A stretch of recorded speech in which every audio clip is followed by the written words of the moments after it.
Esa idea de una vida convencional, de trabajo y de familia, quedó atrás. La manera de ver todo, apática, sin buscar forma ni modo, quedó atrás, quedó atrás.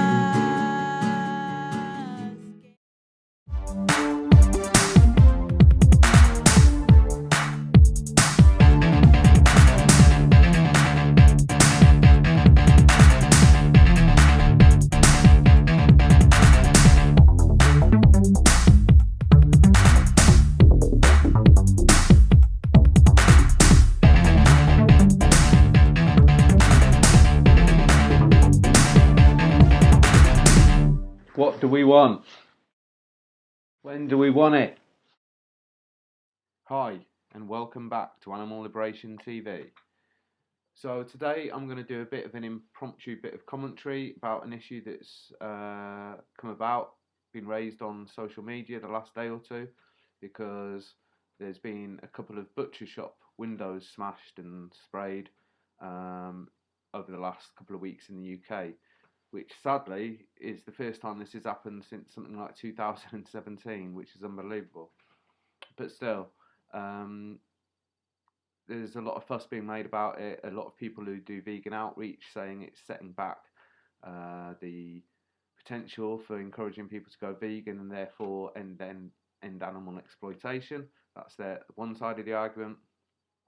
The other side of the argument is, of course, the classic old ALF approach to economic sabotage, putting animal abusers out of business.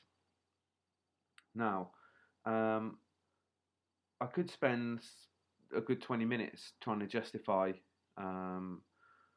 this tactic being beneficial for animals, but I'm not going to do that because I think perhaps there are more important questions being raised by this to and fro arguing about these butcher shop windows getting smashed.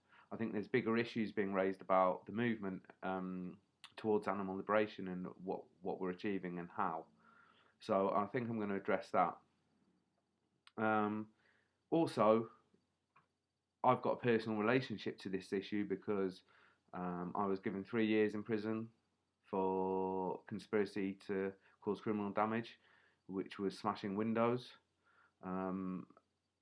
which was part of 27 windows, which were mostly butchers, and it was part of a sustained campaign in that period of time in 1991, where thousands of butcher shops and Boots shops were smashed as well, because we currently had an ongoing campaign against them for their animal labs, which kind of crescendoed and ended with Barry Horne burning down lots of their high street stores, and eventually, between the whole ALF campaign against them, they sold their labs.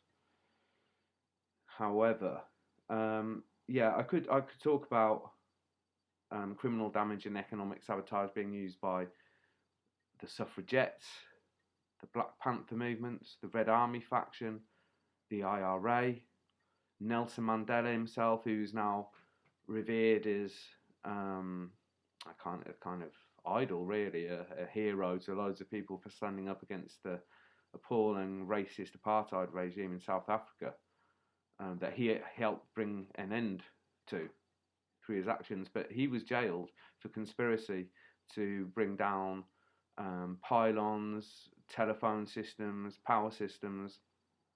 So it's not at all a new thing that people are taking out direct action against their targets, their enemies. Now, perhaps this is something that vegan outreach doesn't have generally as its kind of psyche, but to animal liberationists, animal liberation is a war. You know, this isn't a game of cricket. It's not a hobby. This is serious. What's going on with these animals is outrageous. You know, and in such vast numbers. This is a war. This is a war of ideals. It's a war of tactics. It's a war of types of lifestyles. And I thought, for a good analogy, if you think of it as a war situation, let's make an example. If you think of, say, the French resistance to German occupation in World War II, their approach wasn't to go around telling all their French neighbours and fellow citizens, oh, we must oppose the Nazis, we mustn't buy their products, we mustn't coerce with them. I mean, obviously everyone was saying that anyway, although there were a lot of collaborators. But the French resistance, that wasn't their aim. Those weren't those tactics. They were in a wartime situation. So what they did was they attacked their enemies. And in fact, in every war situation, you'll see tactics and strategies where the supply lines of the enemy are taken out. Taking out your enemy's supply lines and their logistical operations is how every battle essentially can be won. So I could spend 20 minutes talking about all of that, but I'm not going to. I thought, let's look at the bigger picture.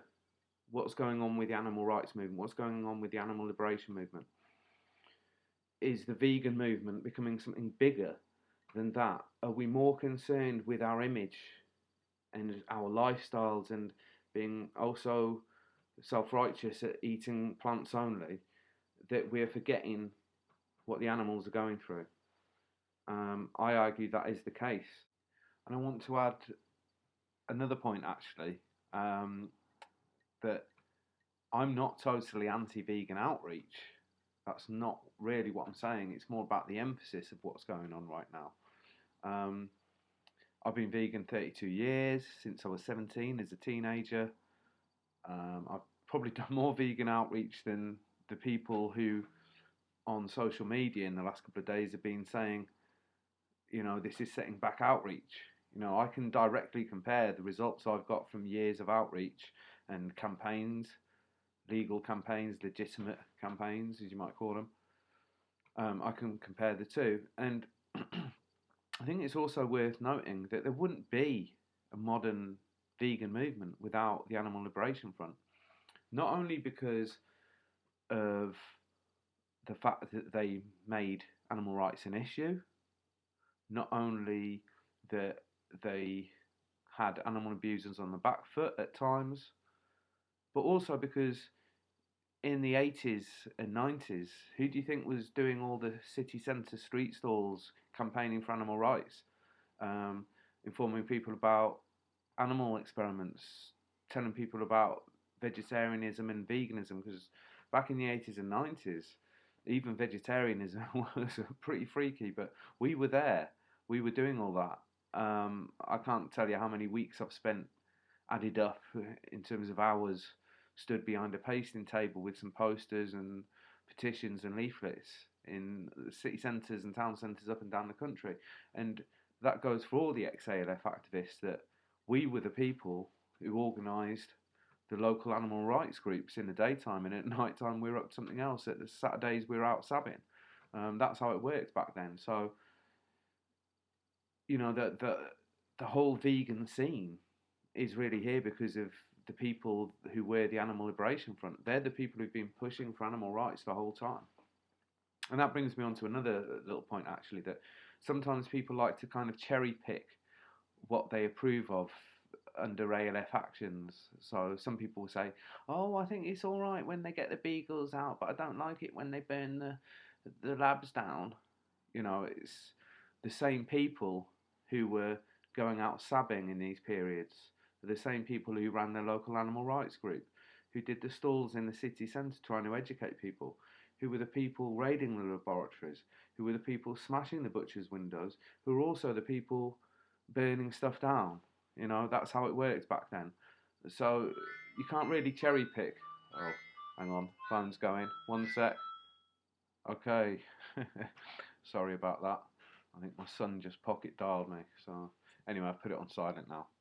I'm going to move on to reading something out that Barry wrote, because I think this situation raises this big issue of where are we going, what are we doing, what is this movement looking like at the moment. And there's been a lot of ups and downs, peaks and troughs in the animal liberation movement. And personally, even though there's a lot of vegans around now, there aren't many pressure campaigns. I can't remember the last time I heard about a campaign that shut somewhere down, really. There's very few pressure campaigns going, very, very little direct action. The movement seems to be going through this lull. And I think these butcher shop windows getting damaged raises a big issue about what are we and where are we going. So I'm going to refer back to a time in 1993 and a newsletter that Barry Horne used to write called Support Animal Rights Prisoners. There you go. And this was in a lull because a lot of people who had been very active for the year or two before that were now in prison or under arrest or under house arrest. So there was a lull, and I think Barry had come out of prison a year before, having served a 3-year sentence for possession of explosives, where they were going to burn down the coaches that supplied the work, took the workers in the morning to hunting and life sciences. So even back then, 1990, there was stuff going on against HLS. So he'd got out of prison, done 18 months out of the 3, and about a year later, he realised that pretty much everyone else, all his old comrades, were under house arrest or locked up. So he was very frustrated with what he saw was left of the movement. And I think this letter he wrote, this article in his newsletter, sums up maybe a similar position to where we are now. So Barry Horne was an animal liberation activist, prisoner and hunger striker who died in 2001 from the effects of a 68-day hunger strike against animal experiments. He was serving 18 years for a campaign of arson against high street stores, predominantly Boots, who had their animal labs and sold them as a result of Barry's and the general ALF actions, like I mentioned before. This article he wrote was during one of these lull periods, and Barry had a reputation of being a very serious guy. Potentially, if you didn't know him, he could come across as very cynical, dark, bitter, and morose, and moody. If you did know him, then you realised he had a great sense of humour, and he was a solid bloke. He was one of my best friends. He was like a brother, like an older brother to me, in the 90s. So he was. This article was not received well by the movement at the time, and it was hard. It was kind of reading it, I found, was quite difficult. I thought maybe it was a little bit too bitter. But as time goes on, I think that Barry's messages, his words and his actions make more and more sense. And I think maybe this is a good time to resurrect that kind of view he had of assessing where the movement was in a lull, similar to where we are now. SAP Newsletter, June 1993, page 5. This is the last issue of the SAP Newsletter. Read it and understand.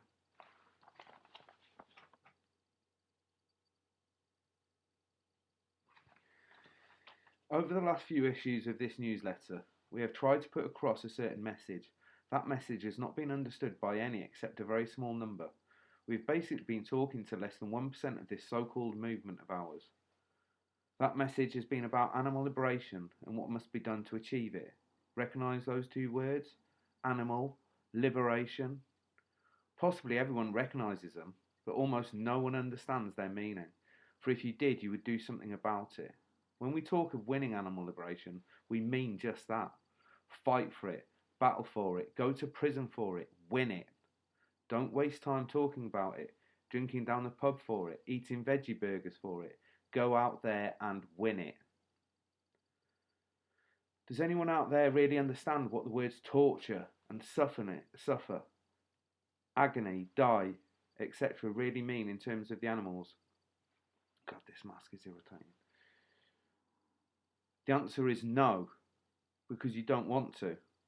Instead, you want to hear radical speeches, get an almost sexual thrill from buying an ALF t-shirt, and read words of militancy in this newsletter. You substitute these pathetic things in place of actually doing something to help the animals. What use is a t-shirt to a beagle being tortured in a death lab? How many lives has the most stirring speech ever saved? What has been the point of this newsletter stating the obvious over and over again? Any fool can write words of militancy.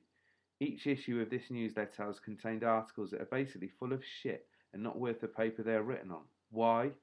Because almost without exception, no one has understood a word of their meanings and have instead used them as a substitute for real action. We've lost count of the number of times people have written to this newsletter or approached SAP volunteers at demos and uttered those immortal words. That last newsletter was brilliant, or I really agreed totally with that article in the last newsletter. No one has ever said that the words written made them angry or made them hate. The only two positive emotions capable of inspiring anyone to fight for animal liberation. The people involved in the production of this newsletter are not in the business of entertaining people, and certainly not there to provide thrills for anyone who obviously cares little for the animals. The SAP newsletter has always attempted to inspire, educate and provoke people. It has failed on all three counts. The apathy and indifference of almost everyone who reads it has ensured that animal abuse continues uninterrupted. That same apathy means we are not winning. It means we are not even standing still. It means we are losing. The animals continue to die, and the torture goes on in greater and greater measure. People's answer to this? More veggie burgers, more special brew, and more apathy.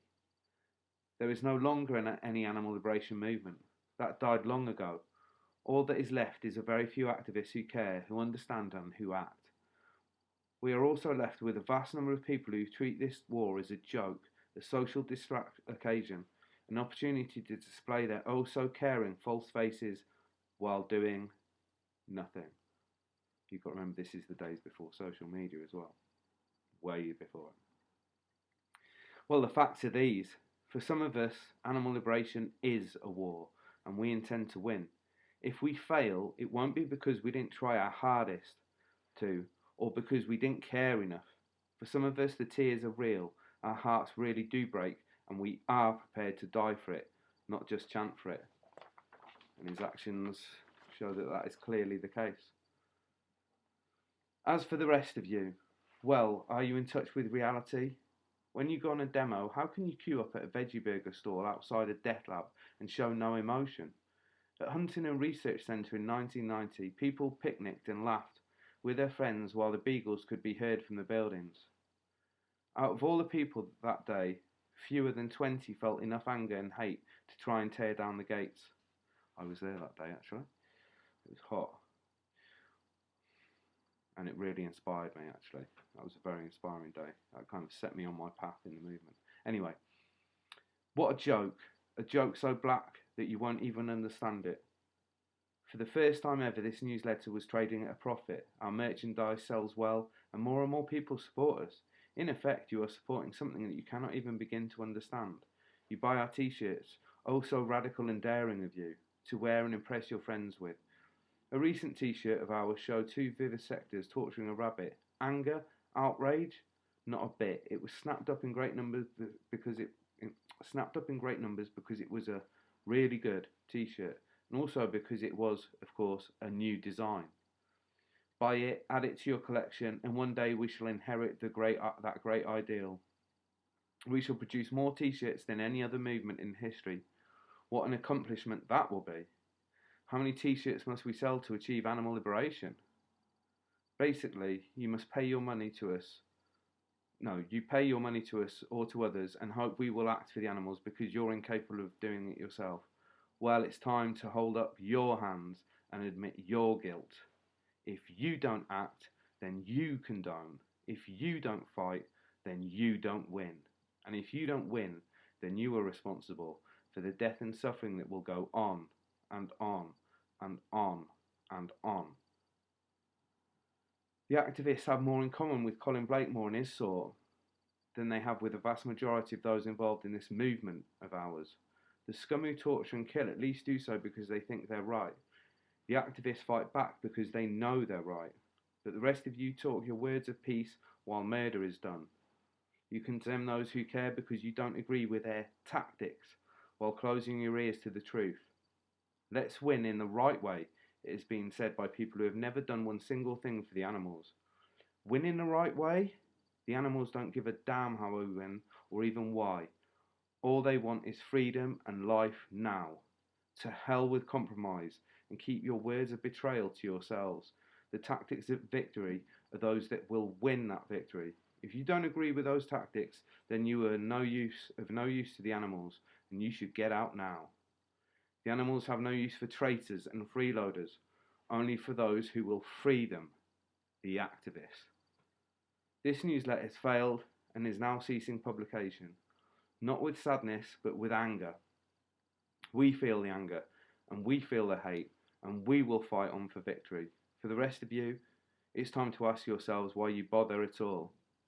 If these words have made you angry, then good. That will be the only positive emotion this newsletter will have ever inspired in you. How sad that only by telling you the real truth can we provoke you.